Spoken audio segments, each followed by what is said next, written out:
माझी मुलगी 15 दिवसापासून लापता आहे. मी पोलीस स्टेशनला पण जाते, वारंवार मला उचलून द्यायला येतं. तू इथून गेली नाही तर तुझ्यावर कुठे आरोप करू आम्ही. मी गेले तर माझी कंप्लेंट पण सुईची घेत नाही. आणि तिथं ते आरिफ पठाण म्हणून मुलगा आहे ना, तिथं राहायला होता भाड्याने. हे 2 वर्षापासून चालू होतं. आता मला माहिती पडलं ते. आणि उद्या जर माझ्या मुलीला कमी जास्त झालं तर मी काय करू सर? मला कुणाची मदत नाही, मला नवरा नाही, काय नाही. मी हर्षल ताईची मदत करते, त्यांच्या पाया पडले. माझ्या ताई माझी एवढी पोर वाचवा म्हणून. उद्या जर माझ्या पोरला कमी जास्त झालं तर मी काय करू? माझ्या मागे कुणाचा आधार नाही, माझं सगळं गेलं. माझ्यावर कोण नाही, माझ्यावर सोन्यासारखं लेकरू 15 दिवसापासून नाही सर. माझ्या पोरला काय झालं तर काय करू मी?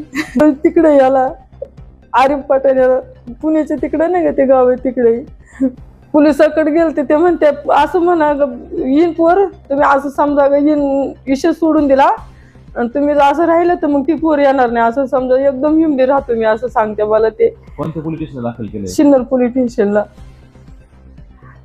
मला माझी मुलगी आणून द्यावा आणि ते ज्यांनी नेले त्यांना शिक्षा द्यावा. मला माझा न्याय द्या. मला दुसरं कोणाचा आधार नाही. मला साहेबांचा मॅडमचा आधार, दुसरं कोण नाही माझ्या पाठीवर. माझा मुलगी माझी सोन्यासारखं लेकरू गेलं 15 दिवसापासून.